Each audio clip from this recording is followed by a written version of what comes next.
السلام علیکم ناظرین، میں ہوں فہد حسین اور یہ ہے ریڈ زون فائلز۔ پہلے آج کی ٹاپ سٹوریز۔ مذاکرات سے پہلے لفظی گولہ باری میں شدت، آج پھر حکومت اور اپوزیشن کے درمیان جھڑپیں۔ کیا بات چیت میں واقعی کچھ رکھا ہے؟ پاور پالیٹکس عروج پر، ٹرمپ کی صدارت کے سائے پاکستان پر منڈلانے لگے۔ کیا واشنگٹن سے کوئی یارکر آ سکتا ہے؟ اور جاتے جاتے حکومت کا اشتہار پر ایکشن، مگر بدنامی تو کمائی لی۔ یہ کیا ماجرا ہے؟ ناظرین، ان تمام معاملات پہ آج ہم بات کریں گے تفصیل سے، لیکن پہلے آج کی بڑی خبر۔ دائرے میں گھومتی سیاست کا عملی مظاہرہ دیکھنا ہے تو ناظرین آپ پچھلے ایک ماہ کی ملکی سیاست کا حال اٹھا کے دیکھ لیں۔ کبھی ایک قدم آگے تو دو قدم پیچھے، کبھی دو قدم آگے تو چار قدم پیچھے۔ دسمبر کا پورا مہینہ اور جنوری کے یہ 14 دن، ان 45 دنوں میں سیاست چار سوالوں کے گرد گھومتی رہی۔ پہلا سوال، مذاکرات ہوں گے یا نہیں ہوں گے؟ دوسرا سوال، کمیٹیاں کب بنیں گی؟ جب بن جائیں گی ان کی میٹنگز کب کب ہوں گی؟ سوال نمبر 3، عمران خان سے پی ٹی آئی کی کمیٹی کی ملاقات ہوگی یا نہیں ہوگی؟ اور سب سے اہم سوال نمبر 4، مذاکرات کا کوئی نتیجہ نکلے گا یا نہیں؟ ان چار سوالوں کو جواب ڈھونڈنے میں 45 دن صرف ہو گئے، اور نتیجہ کیا نکلا؟ آج بھی دونوں فریقین سمجھتے ہیں کہ مذاکرات ضروری ہیں، لیکن شاید اس میں کچھ نہ نکلنے کے چانسز کم ہیں۔ خواجہ آصف نے بھی آج کچھ اسی طرح کی بات کی۔ مذاکرات سے کوئی حل نکلے تو یہ سائیڈ شوز جو انہوں نے لگائے ہیں یہ نہ لگائیں۔ کل جس طرح انہوں نے اسمبلی میں ہنگامہ کیا ہے، یہ مذاکرات کے ساتھ جو ان کی وابستگی یا ان کی جو نیت ہے اس پہ بہت بڑا سوالیہ نشان ڈال دیتے ہیں۔ انہوں نے کل جو ہنگامہ کیا ہے اور جس قسم کی زبان استعمال کی ہے، میرا خیال ہے اس سے بالکل عیاں ہے کہ یہ مذاکرات ایک سموک سکرین ہے۔ یہ لفظ میں نے کل بھی اس سے استعمال کیا تھا۔ ان کے مقاصد کوئی اور ہیں اور آپ کو چند دنوں میں پتہ بھی لگ جائے گا۔ میری دعا ہے کہ مذاکرات کامیاب ہوں۔ خواجہ آصف نے کل بھی قومی اسمبلی میں اس سے ملتی جلتی ہی بات کی تھی۔ سب سے پہلے اولین فرض یہ ہے فریقین کا کہ اس ہاؤس کو چلائیں۔ یہ صرف ہماری ذمہ داری نہیں ہے اس ہاؤس کو چلانے کی، ان کی بھی ذمہ داری ہے اس ہاؤس کو چلانے کی۔ تو اگر وہ ڈسرپٹ کرتے ہیں تو میں تو کہوں گا کہ مذاکرات جو ہے ڈسرپٹ کر دیں۔ طرح ان لوگوں سے بلیک میل نہ ہو کہ یہ لوگ جو ہیں قطعی طور پہ مذاکرات کے لیے کچھ سنسیئر نہیں ہے۔ It's a smoke screen. اس کے برعکس چیئرمین تحریک انصاف بیرسٹر گوہر سمجھتے ہیں کہ مذاکرات ضرور کامیاب ہونے چاہیے۔ وہ آج جوڈیشل کمپلیکس اسلام آباد کے باہر میڈیا کے نمائندوں سے بات کر رہے تھے۔ ہمیں امید ہے اعلیٰ عدلیہ سے کہ ہمیں انصاف ملے گا، لیکن اس کا جو مذاکرات ہے اس سے کوئی تعلق نہیں ہونا چاہیے اور نہ مذاکرات سے کوئی تعلق ہوگا۔ وہ خان صاحب نے دو ٹوک الفاظ میں کہا ہے کہ کوئی ڈیل نہیں ہونی اور ہمارے مذاکرات ہونے، صرف دو نکات پہ مذاکرات ہونے۔ مذاکرات کامیاب ہونے چاہیے، یہ ملک کے لیے بہتر ہے، جمہوریت کے لیے بہتر ہے، یہ پاکستان میں سیاسی استحکام کے لیے بہتر ہے اور لازم ہے کہ یہ ہو۔ جتنی سیاسی اسیران ہیں ان کی رہائی بڑی ضروری ہے۔ ادھر صاحبزادہ حامد رضا نے سوال اٹھایا کہ خواجہ آصف سے پوچھنا چاہیے کہ وہ مذاکرات ختم کرنے کا کہہ رہے ہیں، وہ کس سے کہہ رہے ہیں؟ ہر گزرتے سیشن کے ساتھ بد زبانی کی ایک نئی مثال قائم کرنے والا شخص خواجہ آصف، کل وہ یہ کہہ رہا تھا کہ مذاکرات ختم کر دیں۔ مجھے یہ سمجھ نہیں آ رہی وہ کس سے کہہ رہا تھا۔ حکومت تیری اپنی ہے بھائی، جا حکومت سے کہا ختم کر دے۔ ہم کو مذاکرات کی بھیک نہیں مانگ رہے، let me be very clear on it. آپ نے کرنے ہیں کریں، نہیں کرنے نہ کریں، ہم اپنی بات کے اوپر کھڑے ہیں۔ یعنی حال یہ ہے کہ دونوں جانب سے 1.5 ماہ بعد بھی مذاکرات ہونے یا ہونے کی بات ابھی تک جاری ہے۔ ناظرین، اسی کو کہتے ہیں دائروں میں سفر کرنا۔ مذاکرات کی بات جہاں سے چلی تھی تقریباً وہیں کھڑی ہے۔ پی ٹی آئی تو پہلے دن سے اپنے دو مطالبات کو بار بار دہرا رہی ہے۔ پہلا مطالبہ، سیاسی قیدیوں کو رہا کیا جائے۔ دوسرا مطالبہ، 9 مئی اور 26 نومبر کے واقعات کی جوڈیشل انکوائری کرائی جائے۔ یہ دو مطالبات تحریک انصاف کے لکھے لکھائے مطالبات ہیں۔ وہ ہر جگہ اور ہر پریس کانفرنس میں اس کو دہراتے نظر آتے ہیں۔ صرف 3 جملے ہماری طرف سے آئے ہیں، 3 ڈیمانڈز ہیں۔ نمبر 1 ہمارے اسیران کی رہائی اور وہ جوڈیشل پروسیس کے ذریعے۔ نمبر 2 9 مئی کا کمیشن اور 26 نومبر کا کمیشن۔ ناظرین، دو مطالبات ایسے بھی ہیں جن پر پی ٹی آئی کھل کر بات نہیں کرتی، لیکن ہر جگہ ان سے یہ پوچھا ضرور جاتا ہے۔ پہلا یہ کہ عمران خان کو ہاؤس اریسٹ کیا جائے گا یا نہیں، اور دوسرا کہ عمران خان کے کیسز کیسے ختم ہوں گے۔ کیا یہ دونوں باتیں بھی مذاکرات کا حصہ ہیں؟ اس پر تحریک انصاف کو پبلکلی جواب جو ہے وہ نام ہی ہے، اور حکومت بھی کہتی ہے کہ ایسا کچھ نہیں ہے، لیکن سب جانتے ہیں کہ تحریک انصاف کے لیے عمران خان کی رہائی کتنی ضروری ہے اور وہ اس کے لیے کتنی کوشش کر رہی ہے۔ علی امین گنڈاپور کی تمام تر کوششیں زیادہ اسی حوالے سے اس کے گرد ہی گھوم رہی ہیں۔ 190 ملین پاؤنڈ کا کیس بھی جو ہے وہ اسی سے جڑا ہوا ہے، جس کے فیصلے کو 3 بار مؤخر کیا ہے، جس پر دونوں اطراف سے ہی صفائیاں سامنے آ رہی ہیں کہ کوئی ڈیل نہیں ہو رہی، لیکن فیصلے کے بار بار مؤخر ہونے نے اپنی جگہ سوالات تو ضرور جنم دیے ہیں۔ علیمہ خان بھی چاہتی ہیں کہ فیصلہ جلد سنایا جائے۔ اس کے اندر جب پوچھیں گے کہ کس چیز کی سہولت کاری کی گئی تو بات تو چلی جاتی ہے نواز شریف کے اوپر۔ اب اس کو کور کرنے کے لیے 1 مہینہ ہو گیا ہے، عمران خان انتظار کر رہے ہیں کہ سزا دو، اور ان کو سمجھ نہیں آ رہی کہ وہ سزا کے لیے اب کیس کیا بنائیں گے، کہ اس میں کیا سزا لکھی جائے گی۔ ان کے لیے میرے خیال میں اس سزا کا کیس بنانے کے لیے ان کو بڑی مشکل پیش آ رہی ہے۔ اب انہوں نے کیس ڈال دیا 17 جنوری کو۔ اب جب 17 جنوری کو کیس کی سزا سنائی جائے گی تو عمران خان چاہتے ہیں کہ یہ سزا سنائی جائے، وہ چاہتے ہیں کہ ساری دنیا کو پتہ چلے، اور وہ انتظار کر رہے ہیں کہ وہ بھی کہہ کے چکے ہیں کہ مجھے بس جب یہ کیوں ڈیلے کر رہے ہیں، یہ سزا سنائیں۔ سینٹ میں آج وزیر قانون اعظم نذیر تارڑ نے بھی اس کیس پر بات کی۔ بات ہوئی 190 ملین پاؤنڈ کی، اور بڑے دکھ اور افسوس کے ساتھ میں انڈورس کروں گا احسن اقبال صاحب کی بات کو کہ ہمیں کم از کم عدالتی معاملات میں مذہب کو یا سیرت نبی صلی اللہ علیہ وسلم کو نہیں لے کے آنا۔ ہمیں اپنے گناہوں کو، اپنے ڈاکوں کو، چوریوں کو چھپانے کے لیے اتنی پاک ہستیوں اور اتنے اپنے دین کا جو ہے اس کو شیلڈ نہیں کرنا چاہیے۔ یہ ایک اوپن اور شٹ ٹرانزیکشن ہے۔ فلور آف ہاؤس میں میں صرف اتنا عرض کر سکتا ہوں کہ یہ ریفرنس ایک انڈیپینڈنٹ ادارہ ہے، نیشنل اکاؤنٹیبلٹی بیورو انہوں نے بنایا۔ ناظرین، اب 2 دن بعد 16 جنوری کو تیسری بیٹھک ہونے جا رہی ہے۔ اس میں پی ٹی آئی سیاسی قیدیوں کی رہائی کا مدعا اٹھائے گی، جس پر حکومت نے پہلے ہی کچھ نرمی دکھائی ہے۔ چیئرمین سینٹ نے اعجاز چودھری کے پروڈکشن آرڈر جاری تو کر دیے، لیکن ان پر ابھی تک عمل درآمد نہیں ہوا۔ میں نے پروڈکشن آرڈر جاری کر دی، ابھی ہاؤس میں ہم جا رہے ہیں، let them speak. Production order ہوئے لا ہوگا وہاں۔ سینیٹر شبلی فراز نے بھی آج سیاسی قیدیوں اور پروڈکشن کا سوال اٹھایا۔ ہمیں بڑے افسوس ہے، اور نہ صرف بحیثیت ایک کولیگ جو کہ ہمارا سینیٹر ہے اس ہاؤس کا، پچھلے 1.5 سال سے قید میں ہے، جیل میں ہے، لاہور میں ہے، اور ان کا پروڈکشن آرڈر کے لیے ہم نے کئی دفعہ کوشش کی، لیکن ہم شکریہ ادا کرتے ہیں آپ کا چیئرمین صاحب کہ فائنلی آپ نے لیٹر لکھ دیا، آپ نے پروڈکشن آرڈر ان کا ایشو کر دیا، اس کے باوجود وہ ہم میں موجود نہیں ہے۔ ناظرین، اصل نقطہ 9 مئی اور 26 نومبر پر جوڈیشل کمیشن کے قیام کا ہے۔ یہاں 3 سوال ایسے ہیں جن کا جواب مذاکرات کی میٹنگ کے بعد ہی ملے گا۔ پہلا سوال یہ، کیا حکومت کمیشن بنانے پر رضامند ہوگی؟ دوسرا یہ، جوڈیشل کمیشن کے ٹی او آرز جو ہیں وہ کیا ہوں گے؟ اور نمبر 3 یہ، کس جج سے انکوائری کرائی جائے گی؟ بیرسٹر اعتزاز احسن کہتے ہیں کہ P T I judicial commission بنوا کر غلطی کر رہی ہے۔ ان سب باتوں کے بعد ایک سوال 8 فروری کے الیکشن کی انکوائری کا بھی ہے۔ ابھی تک پی ٹی آئی نے ایسی کوئی بات کی نہیں، لیکن ارلی الیکشنز کو مذاکرات سے مسلسل جوڑا جاتا ہے، لیکن فی الحال یہ مطالبہ تحریک انصاف کی ابتدائی لسٹ میں شامل نہیں ہے۔ ناظرین، ان سب باتوں کو دیکھیں تو 16 جنوری کی نشست کے بعد اب 3 جو ہے وہ مختلف طرح کے سینیریوز بنتے نظر آتے ہیں۔ پہلا یہ کہ حکومت اور پاکستان تحریک انصاف کے مذاکرات میں ڈیڈ لاک پیدا ہو جائے گا، جس کی طرف جو ہے وہ پی ٹی آئی اشارہ کر چکی ہے کہ اگر اس میٹنگ کے بعد جوڈیشل کمیشن نہیں بنتا تو پھر آگے بات چیت کا فائدہ نہیں ہے۔ نمبر 2 یہ کہ حکومت جوڈیشل کمیشن پر مان جائے گی، لیکن انکوائری، جج کا چناؤ اور ٹی او آرز بہت سخت ہوں گے، جبکہ پی ٹی آئی کو فیصلہ ماننے کا پابند بنایا جائے گا۔ اور تیسرا سینیریو یہ کہ تیسری میٹنگ میں حکومت جوڈیشل کمیشن کے قیام کے لیے وقت مانگے گی اور معاملہ اگلی میٹنگ تک لٹک جائے گا، یعنی دائرے میں سفر جاری رہے گا۔ میٹنگ کے کھیل میں پہلے ہی کافی دن ضائع ہو چکے ہیں۔ اب دیکھتے ہیں کہ 2 دن بعد کچھ کانکریٹ چیز سامنے آتی ہے یا ایک اور میٹنگ کی تاریخ دے دی جاتی ہے۔ ناظرین، مذاکرات، طاقت اور مقبولیت کا کھیل، میری نظر میں یہ معاملہ ہے کیا؟ یہ آپ کو بتائیں گے پروگرام میں آگے چل کر، لیکن پہلے بات کرتے ہیں آج اپنے مہمانوں سے۔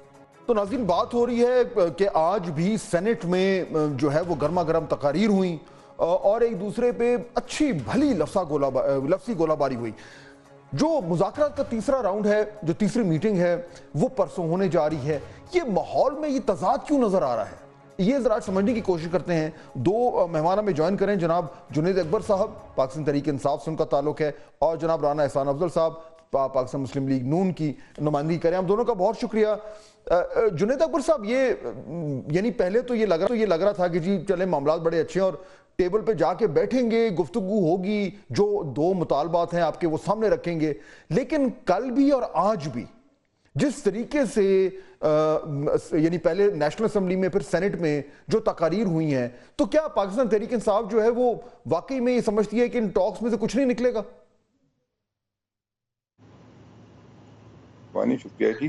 پاکستان تحریک انصاف ڈائلاگ پہ یقین کرتی ہے, رکھتی بھی ہے اور امید بھی رکھتی ہے. ڈائلاگ کے ذریعے پولیٹیکل لوگوں کو ساتھ بیٹھنا چاہیے اور پولیٹیکل لوگوں کو اس کا جو پولیٹیکل مسائل ہمارے حصے کو وہ ہی حل کر سکتے ہیں, اور سیاست ڈائلاگ کا نام بھی ہے. لیکن بدقسمتی یہ ہے کہ حکومتی رویوں سے ایسا نظر آ رہا ہے جیسے حکومت کے ذہن میں یہ ہے کہ ہم یا تو کمزور پڑ گئے یا ہماری خواہش ہے کہ ملک چلے, ہماری خواہش ہے کہ جمہوریت چلے, پارلیمنٹ چلے, تو اس میں کوئی دوسری رائے ہے نہیں. لیکن حکومت اس کو میرے خیال ہے حکومت ہماری کمزوری سمجھ رہی ہے, اور حکومت کو لگ رہا ہے کہ پاکستان تحریک انصاف ڈائلاگ کی جو ہے بات چیت کی جو ہم بات کرتے ہیں تو ہم بھیک مانگ رہے ہیں. تو ہم نہ دبے ہیں, نہ ہم ڈرے ہیں, اور نہ ہمارے پاس جو ہم بالکل ہم تیار ہے ریاست اداروں کی جتنی جبر ہم پہلے بھی برداشت کر چکے. تو اس سب کے باوجود پھر اگر آپ کو لگتا یہ ہے جنید صاحب کہ اگر حکومت کا رویہ ٹھیک اچھا نہیں ہے, یہ نہیں لگ رہا اگر حکومت کا رویہ ٹھیک نہیں ہے تو پھر کیا مجبوری کیا ہے بات چیت کرنے کی؟ یعنی اگر آپ کو یہ لگتا ہے کہ اس طرف سے کوئی زیادہ انٹرسٹ شو نہیں ہو رہا اور ان کا رویہ ہے وہ بھی سخت ہے, تو پھر ضرورت کیا ہے, پھر کیوں مذاکرات میں کیوں بیٹھ رہے ہیں؟ اصل میں اگر ہم مذاکرات میں نہیں بیٹھے تو پھر آپ لوگ میڈیا پہ بیٹھ کے ہی بات کرتے ہیں کہ پاکستان تحریک انصاف جو ہے پولیٹیکل لوگوں کے ساتھ نہیں بیٹھتی. پاکستان تحریک انصاف نے جو ہمیں ابھی یہی آپ لوگ تانا دیتے ہیں کہ آپ اپنی جو ہے پہلے جو آپ کی ڈیمانڈ تھے اس سے پیچھے ہٹ گئے, تو ہم اپنے پہلے کسی بھی ڈیمانڈ سے پیچھے نہیں ہٹے. لیکن ہم صرف یہ تاثر نہیں دینا چاہتے کہ پاکستان تحریک انصاف جو ہے وہ ڈائلاگ نہیں کرنا چاہتی تھی, اس لیے ہم نے صرف دو شرائط رکھے, ایک پولیٹیکل لوگوں کی, اور آج تو خان صاحب نے یہ تک بھی کہا دیا کہ مجھے نکالے, باقی جو پولیٹیکل قیدی جو کبھی اتنے بڑی تعداد میں کبھی مارشل میں بھی نہیں رکھے گئے تھے, تو باقی پولیٹیکل قیدی اس کو باہر نکالے اور کمیشن بنائے جو 26 نومبر کو ہوا, جو 9 مئی کو جو ہم پہ الزام ہے. تو حکومت کیوں ڈرتی ہے, حکومت کیوں پیچھے ہٹتی ہے؟ بالکل. تو رانا صاحب کیا ہے تو کمیشن بنا کے ثابت کر لینا کہ ہم. تو رانا صاحب اب یہ بات جو ہے یہ ان کی جائز ہے کہ یہ جتنے بھی ان کے مطالبات تھے, بہت بڑے مشکل مطالبات تھے, ان سب سے یہ پیچھے ہٹ گئے, اور تمام تر جو مشکلات ان کے اوپر پڑی ہوئی ہیں اس کے باوجود انہوں نے تمام تر تحریری طور پر مطالبات دینا وغیرہ وغیرہ, وہ سارے جو ریکوائرمنٹس تھیں وہ مانی ہیں. یہ پرسوں آپ کے ساتھ بیٹھنے جا رہے ہیں اپنی پوزیشن چینج کر کے, جو یہ جنید صاحب کہہ رہے ہیں بالکل ٹھیک ہے کہ اپنی پوزیشن چینج کر کے آپ کے ساتھ بیٹھ رہے ہیں, اس کے باوجود آگے سے یہ رویہ کیوں گورنمنٹ کا آ رہا ہے؟ نے تو مذاکراتی کمیٹی بھی تشکیل دے دی ہے اور پرسوں مذاکرات ہونے بھی جا رہے ہیں. ہم نے کہا تھا کہ تحریری طور پہ لکھائیں, وہ بھی یہ لے آئیں گے, اور ہم نے ان کی ملاقات خان صاحب سے کرانی تھی وہ بھی ہو گئی ہے. تو مذاکرات تو آگے بڑھ رہے ہیں, لیکن obviously بہت سارے لوگوں کو خدشات ہیں اور وہ ان خدشات کا جو ہے اظہار کرتے ہیں. یہ جماعت اس کی جو تاریخ ہے اس کے اندر بہت سارا انتشار کی سیاست ہے, نفرت کی, پولرائزیشن کی سیاست ہے, اور جتنے بھی مذاکرات ہوئے وہ کنکلوسیو نہیں ہوئے. تو اس بنیاد پہ بہت سارے لوگوں کے جو ہے وہ سمجھتے ہیں کہ اس جماعت کے ساتھ مذاکرات نہیں ہونے چاہیے, لیکن یہ ان کی رائے ہے. گورنمنٹ جو ہے پرائم منسٹر صاحب کی اگر بات کریں تو انہوں نے ایک ہمیشہ مذاکرات کی بات کی, انہوں نے ہمیشہ ملک کو آگے لے جانے کی بات کی, اور اسی کے تحت یہ چیزیں جو ہیں وہ آگے بڑھ رہی ہیں. اب دیکھیں جو ہے ان کی ڈیمانڈز وہ ان کو تحریری طور پہ لکھ کے اس کا جواب دیا جائے گا. بات یہ ہے کہ یہ کہتے ہیں کہ جوڈیشل کمیشن بنا دیں. آج جس طرح کے انہوں نے پلے کارڈز دیے اس پہ کہ گولی کس نے چلائی, تو گولی تو ریاست نے چلائی نہیں, گولی تو انہوں نے چلائی. انہوں نے ٹیئر گیس استعمال کیے, 40 گاڑیاں جلا دی, 150 پولیس والے زخمی کر دیے. ہم نے تو نہیں گولی چلائی. تو یہ لیکن پروپیگنڈا آج بھی کر رہے ہیں. لیکن دیکھیں ٹھیک ہے، یہ جو آپ ان کا موقف ہے آفیشلی وہ سامنے آ رہا ہے، لیکن جنید صاحب یہ تو میرے خیال پتہ ہے، اور آپ لوگوں کو ظاہر بات ہے میرے سے زیادہ پتہ ہے کیونکہ آپ ایکٹیولی دونوں سیاست میں ہیں، کہ جو کچھ بند دروازوں کے پیچھے ہوتا ہے وہ اس سے بڑا مختلف ہوتا ہے جو پبلکلی کہا جا رہا ہے۔ آپ کی جماعت کی بھی مجبوری ہے، اس نے اپنے ووٹرز کو بھی کچھ دکھانا ہے، رانا صاحب کی جماعت کی اپنی مجبوری ہے کہ ان کا جو حلقے ہیں وہاں پہ انہوں نے کچھ دکھانا ہے کہ جی ہم اتنے سافٹ نہیں ہو رہے۔ لیکن جو دو مطالبات آپ کے ہیں، جوڈیشل کمیشن، پہلے میں اس کی بات کرتا ہوں جنید صاحب، وہ جوڈیشل کمیشن آپ حکومت سے کہہ رہے ہیں کہ وہ ایسا کمیشن بنائے جس کے ذریعے کل کو حکومت کے اوپر یہ ذمہ داری ہے کہ ہاں جی آپ نے غلطی کی تھی، 9 مئی میں پی ٹی آئی کا کوئی قصور نہیں تھا اور حکومت غلط تھی، یا 26 نومبر کو پی ٹی آئی کے ساتھ زیادتی ہوئی ہے، حکومت کی جوڈیشل کمیشن آپ کو کیوں دے گی؟ آپ کو لگتا ہے کہ یہ مطالبہ آپ کا پورا ہو سکتا ہے؟ نہیں، اصل میں رانا افضل صاحب میرے بھائی ہے، اس کی بات اتنی ہی کوکلی ہے جس طرح اس کی مینڈیٹ کوکلی ہے، تو ہماری اتنی مجبوری نہیں ہے جتنا میرے بھائی کی مجبوری ہے، کیونکہ ان کے پاس تو حکومت بھی اس کو زبردستی دی گئی تھی، تو یہ ووٹر تو خیر اس کے پاس ہے نہیں، لیکن یہ اسٹیبلشمنٹ کو بھی خوش کرتے۔ ہمیں پتہ ہے کہ ان کے ہاتھ میں کچھ بھی نہیں ہے۔ وزیر اعظم صاحب کو میں آپ کو بتا دوں کہ 9 مئی کے یہ 24 نومبر والے واقعے میں وزیر اعظم کو کسی نے اعتماد میں نہیں لیا۔ میرے بھائی نے بات کی، گولیاں بھی ہم نے جو ہے چلائی اور میتیں بھی ہم نے اٹھائی، عجیب گولیاں تھی، ہمیں اتنی سمجھ نہیں تھی کہ گولیاں کہاں چلانی ہے۔ اس طرح 9 مئی میں بھی ہم نے لاشیں بھی ہم نے اٹھائی اور FIR بھی ہم پہ کاٹی گئی۔ آج بھی میرے کتنے لوگ جو ہے اب بھی تک جو ہے اس کا پتہ نہیں چل رہا، کتنے لوگ پہلے کہتے تھے نہیں ہے، پھر ہم نے اس کے یہ وہ تمام معاملات ہیں جو اس مذاکرات کی ٹیبل پہ ہوں خاندان کو دکھایا۔ لیکن میں یہ جاننا چاہ رہا ہوں کہ آپ کو جنرلی لگتا ہے آپ کو جوڈیشل کمیشن دے دیں گے؟ تک کا مجھے سمجھ نہیں آ رہی کہ ہمیشہ گولیاں لاتے ہیں لیکن کہتے ہم خود اپنے لوگوں کو مارتے۔ اگر ہم اتنے تیز تک ہم چلانے والے اگر ہم تھے تو یہ اپوزیشن میں بھی بتا دے کہ کتنے لوگ مارے گئے ہم پہ۔ میرا سوال جو ہے جنید صاحب، میرا سوال یہ کہ یہ ٹھیک ہے، یہ تو آپ کی پوزیشن ہے، لیکن آپ کو کیا چیز یہ اعتماد دیتی ہے کہ گورنمنٹ جوڈیشل کمیشن دے گی جس کا آپ مطالبہ کریں، اور خاص طور پر اس پہ کہ آپ کی جماعت نے تو یہ پوزیشن لے لی ہے کہ جی اگر ہمیں یہ اگلی میٹنگ میں جوڈیشل کمیشن نہ ملا تو ہم مذاکرات سے جو ہے وہ اٹھ کے باہر چلے جائیں گے؟ نہیں، ہمیں جی کوئی نہ اس سے امید ہے، ہم صرف ان کو ایکسپوز کرنا چاہتے ہیں کہ ہم پہ یہ الزام نہ لگے کہ یہ پولیٹیکل یہ ڈائلاگ نہیں کرنا چاہتے۔ باقی ہمیں پتہ ہے کہ اس کے ہاتھ میں ہے کیا اور یہ کس طرح اس طرح جوڈیشل کمیشن کا پہلے سے اس کو پتہ ہے کہ جوڈیشل کمیشن اگر با اختیار ہو، اس پہ اداروں کا پریشر نہ ہو، اس کو بلیک میل نہ کیا جائے تو اس کی رپورٹ کیا آئے گی؟ تو رانا صاحب پہلے سے اس کو ٹھیک ہے، رانا صاحب امید ہے کہ اس طرح کی کوئی لیکن یہ تو انہوں نے پوزیشن میں ہے کہ بنانے میں نہیں چاہتے۔ رانا صاحب جنید صاحب نے تو بالکل کلیئرلی کہہ دیا کہ وہ مذاکرات کا بیسک چیز یہ ہے کہ کل کو کوئی یہ نہ کہہ پائے کہ جی آپ بات نہیں کر رہے تھے، ان کی توقعات بالکل کم ہیں، اور بائی دی وے لوگوں کی اکثریت کی توقعات بڑی کم ہیں، آپ کی توقعات بھی کم ہیں۔ اور جوڈیشل کمیشن دیکھیں نا، دو جو مطالبات تھے وہ یہ کل پرسوں لے کے آ رہے ہیں، وہ اس میں دیر از نو سیکرٹ، وہ دونوں مطالبات آپ کے سامنے وہ رکھ دیں گے۔ جوڈیشل کمیشن بنانے کے حوالے سے تھوڑے سے بھی اوپن مائنڈڈ ہے گورنمنٹ؟ دیکھیں نا، جنید صاحب نے کہا کہ اگر یہ آزاد جوڈیشل کمیشن بنا دیں اور وہ بغیر کسی پریشر کے کام کرے تو بالکل دودھ کا دودھ پانی کا پانی ہو جائے گا۔ تو یہ تو دیکھیں نا، ان کا جوڈیشل کمیشن ان کے مطابق یہ ڈیسائیڈ کریں گے کہ وہ آزاد ہے نہیں ہے، یہ ڈیسائیڈ کریں گے کہ پریشر اس پہ ہے یا نہیں ہے، یعنی کہ اگر ان کے خلاف فیصلہ آ گیا تو وہ جوڈیشل کمیشن کو نہیں مانیں گے، اگر ان کے حق میں آ گیا تو وہ مانیں گے۔ دیکھیں، جوڈیشل کمیشن کے اوپر بھی چیزیں، جوڈیشل کمیشن وہاں بنتے ہیں جہاں کوئی پتہ نہ ہو لوگوں کو۔ 9 مئی تو پوری قوم نے وٹنس کیا۔ پھر جوڈیشل کمیشن ایک پیرالل نظام ہوتا ہے جوڈیشری کے حوالے سے، اس نے اپنی ایک علیحدہ تحقیق، یہاں تو سزائیں ہو چکی ہیں، 9 مئی کے حوالے سے سزائیں ہو چکی ہیں، 90% ٹرائلز جو ہیں وہ مکمل ہو چکے ہیں، یعنی کہ کمپلیشن کی طرف بڑھ چکے ہیں۔ تو اس سٹیج پہ جوڈیشل کمیشن کے کیا TORs ہوں گے؟ تو آپ کو یہ جو تیسری میٹنگ ہو رہی ہے، یہ چوتھی میٹنگ تک جاتی نظر نہیں آ رہی؟ میرے خیال سے کیوں نہیں جاتی؟ اگر دیکھیں ڈیڈ لائن کے اوپر اگر یہ اٹھ جائیں گے پھر تو مذاکرات ختم ہو جائیں گے۔ تو پوری قوم کو پتہ چل جائے گا کہ مذاکرات پی ٹی آئی نے ختم کر دیے اور انہوں نے ڈیڈ لائن دی. ہم تو دیکھیں یہ اگر جوڈیشل کمیشن بننا ہے تو اس کے اوپر بھی بڑی لمبی چوڑی ڈسکشن ہے کہ کیسے ٹی او آرز ہوں گے, کیسے وہ معاملات ہوں گے, بننا بھی چاہیے نہیں بننا چاہیے. تو یہ ساری چیزیں ڈسکس, اور ہر جماعت ہم نے اپنی انٹرنل ڈسکشن کرنی ہوگی. تو ہم تو آج وہ جوڈیشل وہ پروڈکشن آرڈر جو تھے وہ بھی یہ سینٹ میں وہ بھی ان پہ عمل درآمد نہیں کروا سکے, تو ظاہر بات ہے پاکستان تحریک انصاف تو پھر کہے گی کہ جی جو آرڈر ہوا ہے وہ بھی اب پورا نہیں کروا پا رہے, تو پھر جوڈیشل کمیشن اور باقی لوگوں کی رہائی تو بڑی دور کی بات ہے.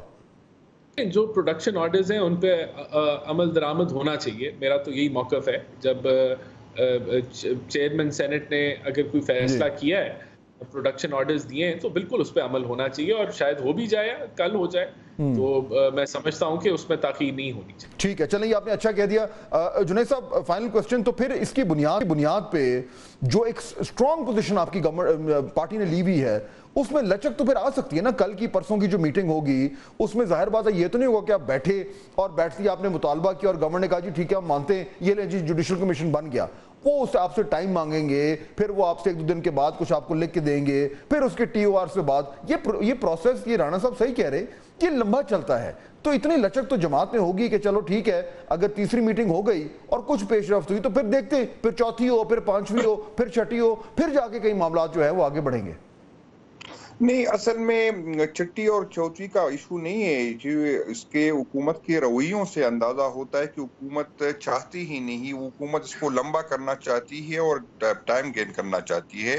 تو اس میں اس کے رویوں سے ہمیں یہی لگ رہا ہے, جس طرح کی ابھی ہمارے جو ہے ہمارے M P As M N As کے ابھی وارنٹ نکل رہے, مسلسل اس کو ہم پریشرائز کر رہے ہیں ہم پہ. یہی اس کی کوشش ہے, یہ چاہتے ہی نہیں کہ اس طرح کے حالات بنے جس پہ ہم کنسنسس ہو دونوں سائڈ سے. اور رانا صاحب کو میں, جو بھی جوڈیشل کمیشن بنے گا انشاءاللہ ہم مانیں گے. اگر اس طرح کی کمیشن بنے گی جس طرح ان ججوں کو آپ نواز رہے جس نے خان صاحب کے خلاف جو ہے فیصلے دیا, ابھی سن رہے کہ وہی سارے جج جن کے خان کے خلاف فیصلے دیا وہ ہائی کورٹ میں آ رہے. اگر اسی طرح کی ہائی کورٹ کے جج جس طرح بنیں گے, جس طرح سیاسی جج ہوں گے اور اس کی فیصلہ ہوگا, تو وہ تو نہ میں مانوں گا نہ قوم. جنید اکبر صاحب اور رانا احسان افضل صاحب, آپ دونوں کو بہت شکریہ, آپ نے ہمیں جوائن کیا. ناظرین گفتگو آپ سن رہے تھے, ظاہر بات ہے کہ دونوں طرف سے شکوک و شبہات ہیں, اور جو جہاں پہ یہ اس وقت اس سٹیج پر یہ سارا سلسلہ کھڑا ہوا ہے, اس کے اوپر کچھ جنون جو ہے وہ سوال بنتے ہیں, اور انہی سوالوں کو لے کر آج کا تجزیہ میری نظر میں. مذاکرات کا ہونا یا نہ ہونا ایک ایسا ایشو بن گیا ہے اس نے گویا ہمارے نیوز سائیکل کو اپنی گرفت میں لے لیا ہے. گزشتہ 1 ماہ سے مستقل تقریباً روزانہ کی بنیاد پر یہی موضوع ہیڈ لائنز اور ٹاک شوز کی زینت بنا ہوا ہے. ہوں گے, نہیں ہوں گے, کب ہوں گے, کیسے ہوں گے, کن بنیادوں پر ہوں گے, وغیرہ وغیرہ. یعنی اگر بال کی کھال اتارنے کا کوئی عملی مظاہرہ دیکھنا ہے تو وہ یہ ہے. اور مزے کی بات یہ ہے کہ ہر شخص ساتھ ساتھ یہ بھی کہتا جا رہا ہے کہ ہونا پھر بھی کچھ نہیں اور ان سے نکلنا بھی کچھ نہیں, مگر بات پھر بھی کرنی ہے, شاید امید بھی کرنی ہے. مگر امید تجربے کے لیے کچھ زیادہ کرامت چیز نہیں ہے. ہمارے ہاں پاور پالیٹکس ہو رہی ہے ناظرین, اور پاور پالیٹکس کو سمجھنے کے لیے پاور ڈائنامکس کو سمجھنا ضروری ہے. یہی وہ پاور ڈائنامکس ہیں جن کی بنیاد پر کسی بھی مذاکرات کا نتیجہ نکلے گا یا نہیں نکلے گا. چنانچہ آئیں ان پاور ڈائنامکس پہ نظر ڈالتے ہیں. ناظرین دیکھیں, پاکستان میں آج 2 فریق ہیں, حکومت اور اسٹیبلشمنٹ جو ہے وہ ایک طرف اور تحریک انصاف دوسری طرف. اسٹیبلشمنٹ کے پاس طاقت ہے, تحریک انصاف کے پاس مقبولیت ہے.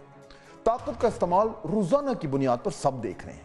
مقبولیت کا مظاہرہ 2 طریقے سے ہوتا ہے, یا سڑکوں پر یا الیکشن میں. اسٹیبلشمنٹ کی طاقت کے استعمال میں کمی نظر نہیں آ رہی. ہر حوالے سے تحریک انصاف کی جو ہے وہ مشکلات میں جکڑی ہوئی ہے. مگر تحریک انصاف کے ہتھیار کا استعمال, یعنی مقبولیت کا جو ہتھیار ہے, اس کا استعمال پی ٹی آئی کر چکی ہے. الیکشن میں مقبولیت کا ہتھیار چلا اور کیا خوب چلا, مگر دوسری طرف سے بے دریغ طاقت کا استعمال ہوا اور تحریک انصاف کی مقبولیت اس کو فنش لائن کے پار نہ کرا سکی. پھر مقبولیت کا دوسرا استعمال سڑکوں پہ ہوتا رہا. گزشتہ پورا سال جو ہے وہ تحریک انصاف نے اس کو بھی, اس ہتھیار کو بھی, یہ جو مقبولیت کا ہتھیار ہے, اس کو ٹکا کے استعمال کیا.